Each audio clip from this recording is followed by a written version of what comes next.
Good morning to the honorable judges, precise timekeepers, teachers, and my fellow avid readers. My name is Nurul Izzah Alia binti Muhammad Azmi and I'm from SMK Abu Bakar Al-BAQIR. My school code is AEA 3088. There are three books that I have prepared and they are Displaced and Forgotten, Memoir of Refugees, which I will review today, The Teacher Man by Frank McCart, and Shouldn't You Be in School by Lemony Snicket. Scrolling leisurely through social media, we see news about wars, border crises, and political conflicts. We see statistics, we see numbers, thousands displaced, hundreds forgotten. But behind all these cold, dry academic figures, there are real beating hearts. There are humans just like you and me.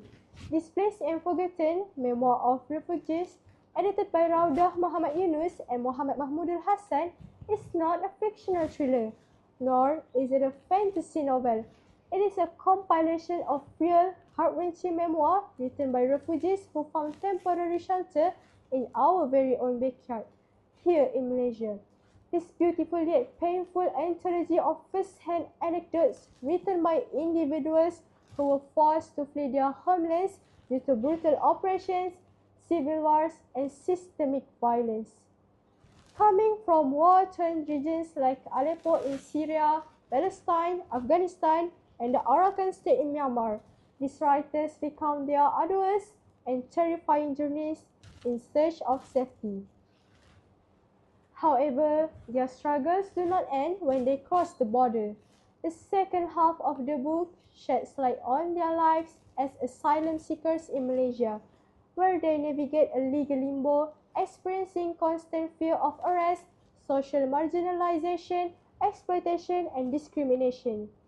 Yet, despite the overwhelming darkness of their circumstances, this book is not just about tragedy.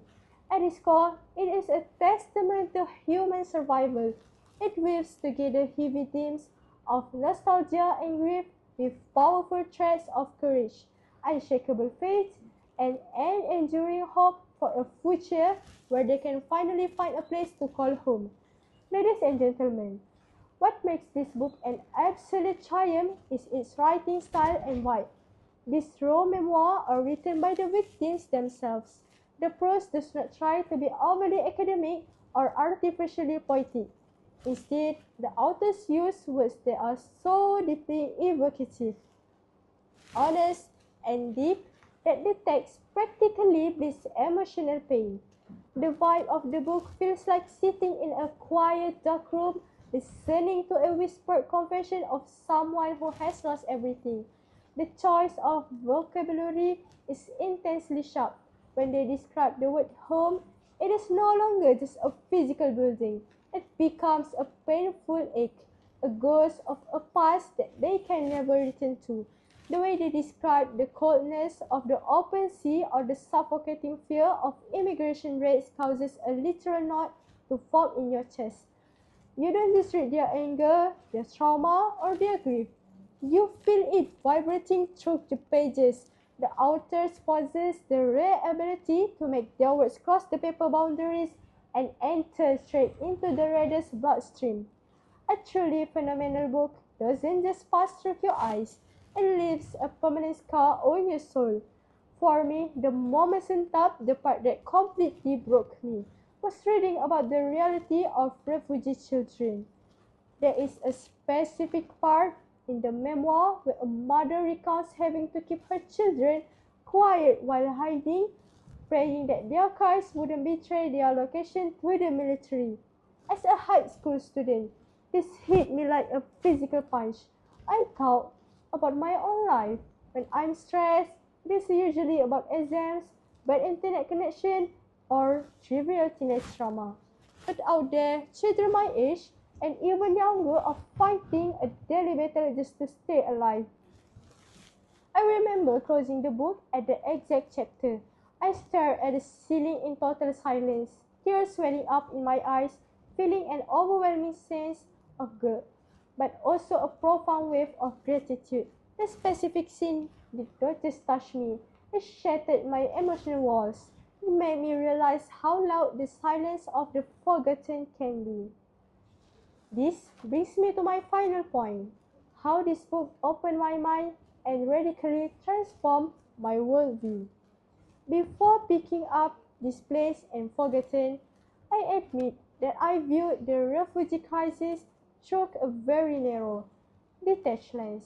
Like many in our society, I fell into the trap, looking at refugees as a burden, a security issue, a generic group of unfortunate people. My biased perspective fueled by systemic media portrayals. But this book completely shattered those judgments. It forced me to look at them not as aliens or outsiders, but as teachers, doctors, mothers, and students whose lives were suddenly ripped apart by forces beyond their control. It challenged my privilege. It taught me that humanity has no borders, no passport, and no race. This book shifted my perspective from passive sympathy to active empathy. It made me realize that staying silent about injustice is a privilege that the displaced cannot afford. Out of all the powerful words compiled in this book, there is one line that is permanently etched into my mind. Behind all the complex discussions about wars, refugees are, after all, humans. This simple yet profound line encapsulates the entire tragedy and necessity of this book. It serves as a stark reminder that we must never strip away the dignity of a person just because they lost their country. Who is this book for? I highly recommend Displaced and Forgotten to every single teenager, teachers, and policymakers. This undeniably 5 out of 5 stars book is a mandatory read for anyone who needs a reality check, a cure for complaints, and a lesson in ultimate resilience. To conclude, some books are meant to entertain, while Displaced and Forgotten is meant to awaken the sleeping conscience of humanity. Skip not this masterpiece, open its pages, listen to their voices, and let it change your heart the way it beautifully altered mine. Thank you very much.